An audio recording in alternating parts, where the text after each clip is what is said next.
Welcome to the update. We have something very special for you tonight. It's called our show. Thank you for being with us. Tim, it's the last episode of the season. I didn't want to make our audience sad at the beginning. That's like having the hero die at the beginning of the movie.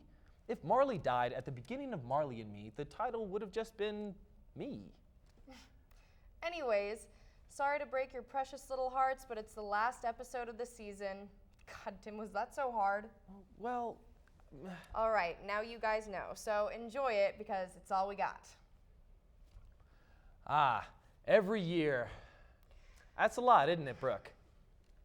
Yes, it is. Yeah, it's like Christmas happens every year and 4th of July and my birthday. It's incredible. Anyways, a man from Edmonton, Canada has to go through his own process every year. In 2006, while serving in Afghanistan, Corporal Paul Franklin lost his legs when a bomb hit the vehicle he was driving. To add insult to injury, every year Franklin has to reconfirm with the government that his legs are still missing.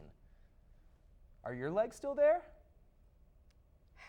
Yeah, they are. Thanks so much. I forget to check, and someday I'll look down and realize they're gone. Are your legs still there, Tim? Yeah. We dodged a bullet there. I mean, last time I checked, we didn't figure out the key to leg regeneration. And what happened to Paul Franklin is a tragedy that many veterans have to deal with. Every year making sure their legs are still gone in order to fill out government forms. Literally, the only relief in this is that I'm just glad the Canadian government can be as dumb as ours. And we'd like to extend a thank you to all veterans who have served. Money can't buy happiness. Oh wait, yes it can. According to a study from Cambridge University, those who spend more money on things that coincide with their personality traits are happier the more they spend.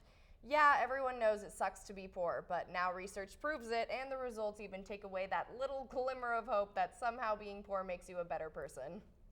It doesn't. It just makes you smell funny and less likely to be educated, so at least they won't see the research at all that tells them that their life sucks, as if they needed to know. Rub-a-dub-dub, 3 men in a tub. Except it's a refrigerator and they're floating down a river in England. Not exactly where you thought I was going with that, huh? These men were spotted floating down the River Dee in Chester last week in a refrigerator that had a plank and a float attached to assist in buoyancy. The Coast Guard responded quickly, but were not quick enough to catch these masters of the river who beached their boat and abandoned ship before they were caught. It has been reported that the Coast Guard was after them because they didn't like the cut of their jib. Personally, I believe that the English are still scared of pirates, and this prompted the reaction to the men in the fridge. So, we reached out to a local pirate expert who said, "Ha-har! Wherever there be plunder, rum, and women, the mighty pirate will be affixing the tiller and casting off for the ripest takings in ye trusty old refrigerator." Man, those budget cuts are really taking a toll on the pirate population. It was recently discovered that you can literally mix any type of dog with a corgi and they will turn out cuter than you can imagine. Like this stately yet cuddly husky and corgi mix. So cute. And let's not forget about this corgi and Great Dane mix. Call him Scrappy-Doo. How about this next one? It's a beagle and a corgi mix, and all he wants is your love. Aww. Last but not least, let's take a look at this German Shepherd corgi mix. She will keep you safe even when riding in your purse. Next to the ridiculously long lines, perhaps the worst part of going to Starbucks is telling them your name and having them completely butcher it, both with the spelling on the cup and when they call it out for you to come pick up. But last week, one man was in for a not-so-sweet surprise when his cup read, "Diabetes, here I come."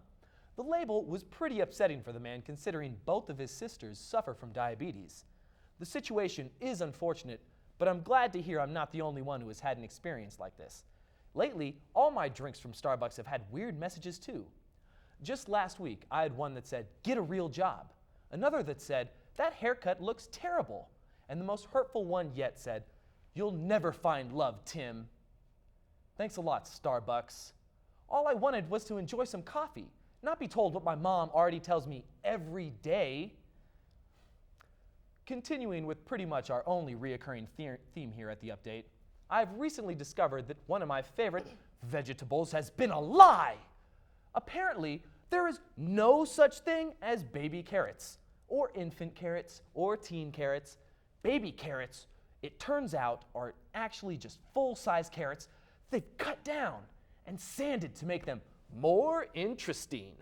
I think that this is grossly offensive, and we should appreciate carrots for all their flaws and not try to change them into something that doesn't exist at all. In recent news, it has been leaked that pretty much the biggest nerds on the planet, Stephen Hawking and Mark Zuckerberg, are going to do something really nerdy. Except this time, the nerdiness will involve space and technology. That's pretty much all of the information we're going to give you because, let's face it, what they're doing is nerdy. They are doing it because they are nerds, and who really cares? Next up, we have Sierra, who traveled to Arcachon, France, to talk about a topic that may offend many men and connoisseurs of art. A huge issue here in Arcachon, France, is penis theft, but the locals may have found a solution to the problem. The famous statue of Hercules keeps losing his manhood to thieves. I'm not talking about 1 or 2 times. This has been going on for years, perhaps since the statue was erected. But I'll stop beating around the bush. They have created a prosthetic appendage that can be removed so it is unstealable. So they basically just made a Hercules-sized dildo.